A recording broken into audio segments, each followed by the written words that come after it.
Have you ever noticed that the moment things start going well, really well, something inside you flinches? Not physically, not in a way you can point to, but quietly, somewhere beneath your ribs, there is a tightening, a waiting, like your body knows something your mind refuses to say out loud. Maybe it happened when you finally got the job you'd been working toward for years. You hung up the phone, and for exactly 3 seconds, you felt it, the warmth, the relief, the joy, and then almost immediately, something else crept in, a whisper, this won't last, or maybe, I don't deserve this, or even stranger, something bad is about to happen. And so instead of celebrating, you started preparing for the fall. Maybe it happens in relationships. Someone treats you well, genuinely, consistently, without condition. And instead of feeling safe, you feel suspicious. You scan their words for hidden meanings. You wait for the moment they reveal who they really are, because the kindness feels too clean, too bright, too much. You'd almost feel more comfortable if they hurt you, because at least that would make sense. Or maybe it happens in the quiet moments. A Sunday afternoon, nothing is wrong. The house is still. The light is soft, and by any reasonable measure, your life is okay right now, and yet you cannot rest. You cannot let yourself sink into it, because the stillness doesn't feel like peace. It feels like the pause before something breaks. This is not anxiety in the ordinary sense. This is something older, something that was taught to you long before you had the language to question it. And here is the truth that most people never say out loud. For some of us, happiness feels like a threat, not because we don't want it, but because somewhere along the way, we learned deep in the part of us that doesn't use words that good things don't stay, that joy is a door left open to pain, that comfort is something you pay for later, so you learned to brace, and you've been bracing ever since.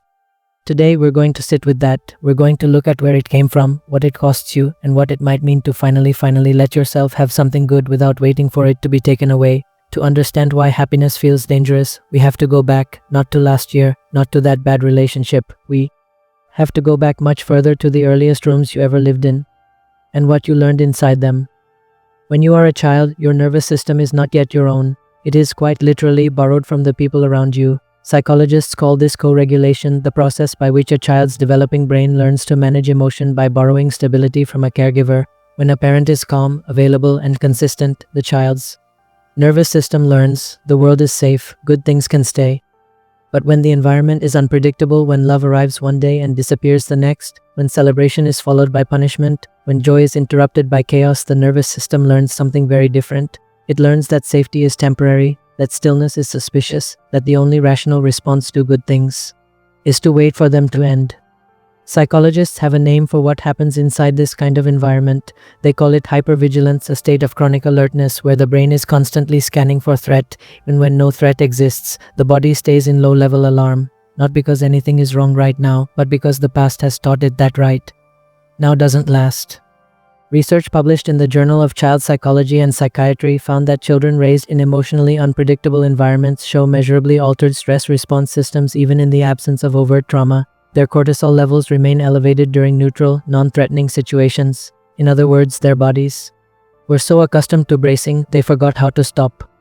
And here is what that means in real life. Even when you are safe, your body doesn't know it. Even when something good is happening, a promotion, a love, a quiet afternoon, your nervous system is still watching the door, still waiting for the knock. But there's another layer to this, one that goes even deeper. In many homes, not abusive homes, not dramatic homes, just human homes, joy was quietly, subtly punished, not through cruelty, through something more invisible. Maybe when you were excited, the adults around you were anxious, so you learned to quiet your excitement to manage their discomfort.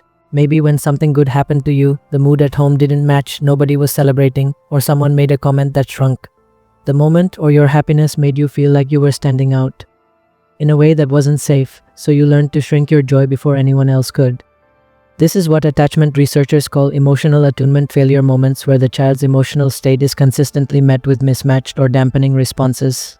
Over time, the child stops broadcasting positive emotions entirely. Joy becomes a private, almost shameful thing. Something you hide, something you don't quite trust yourself to have. Dr. Bessel van der Kolk, in his landmark work, The Body Keeps the Score, writes that the nervous system's primary job is not thinking, it is surviving. And if your nervous system learned survival in a world where good things preceded bad things, then it will protect you from good things with the same ferocity it would protect you from danger. Think about what that means. Your brain, trying to keep you safe, treats happiness like a warning sign, and you've been fighting yourself ever since. Now here is where it gets personal, because this pattern, this deep invisible discomfort with good things doesn't stay locked in childhood. It follows you, it grows up with you, and it shows up in ways you might not have recognized until right now. You might notice it in the way you relate to success. You work incredibly hard for something, and when you finally get it, instead of celebrating, you move the goalpost immediately, before the ink is even dry. You think, okay, but now I need to do this, now I need to prove that, now I have to maintain this. Psychologists call this the hedonic treadmill, the tendency to return to a baseline emotional state regardless of what you achieve.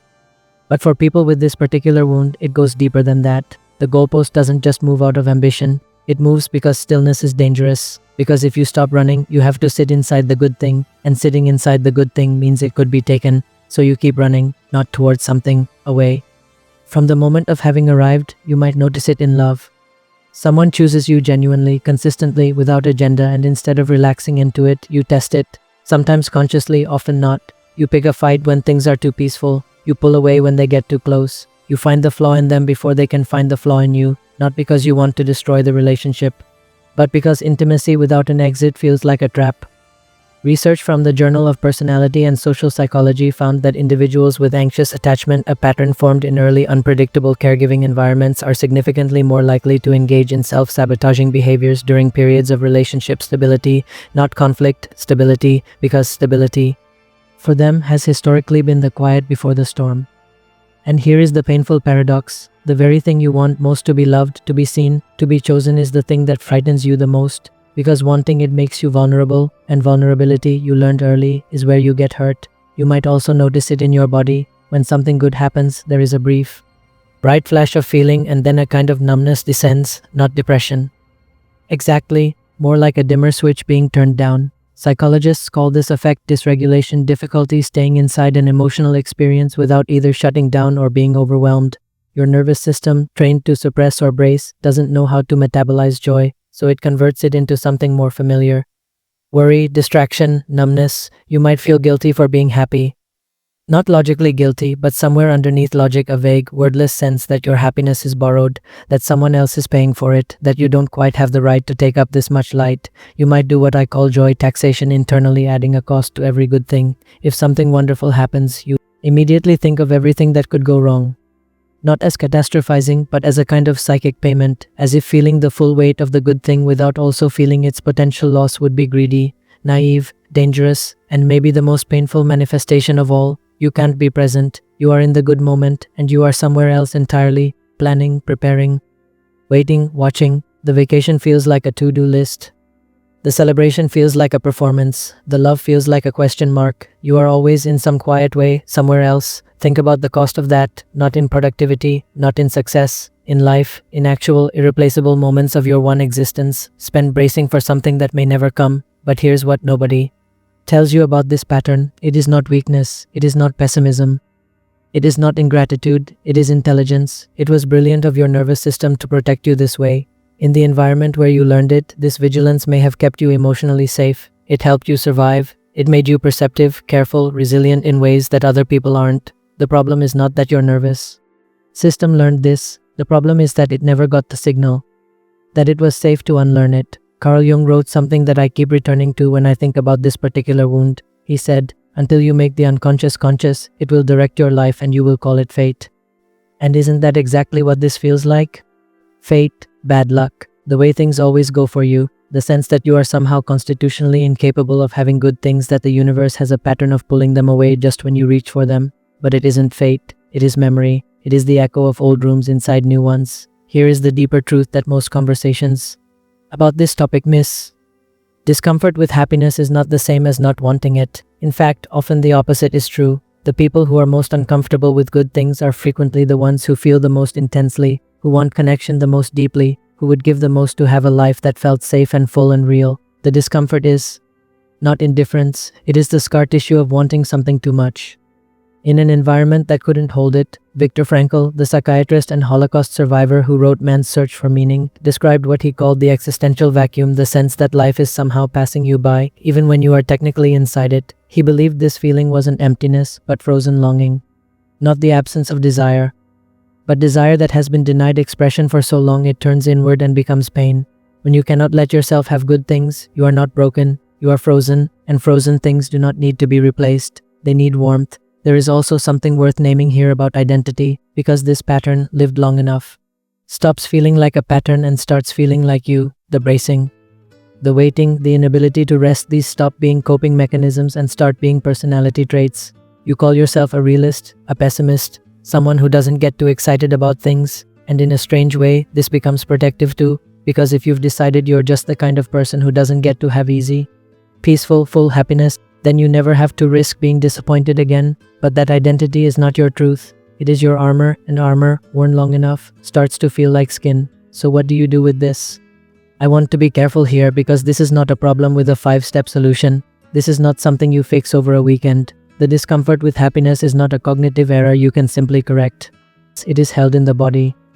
It lives in the nervous system. It was written into you over years, and it asks for years, or at least for patience to rewrite. But healing begins with something simpler than any technique. It begins with witnessing, with seeing the pattern for what it is, not fate, not personality, not ingratitude, but a learned response, an old map that no longer matches the territory. You can start by noticing, without judgment, the moment the flinch happens. When the good thing arrives and your body tightens, you don't have to change it, just notice it. Name it quietly to yourself. There it is, the brace, the weight. Recognition alone begins to create distance between you and the reflex. Research from the Journal of Experimental Psychology shows that simply labeling an emotional response, what neuroscientists call affect labeling, measurably reduces the amygdala's reactivity. In other words, the moment you name what you feel, your brain's alarm system quiets slightly. You don't have to resolve the feeling. You just have to see it, and then slowly, gently, imperfectly. You practice staying. You practice letting the good thing be good for just a few seconds longer than it feels comfortable. You let the kind word land before deflecting it. You let the peaceful morning be peaceful without immediately filling it with tasks. You let the love be love without searching for the lie inside it. This is not naivety. The world is uncertain. Good things do sometimes end.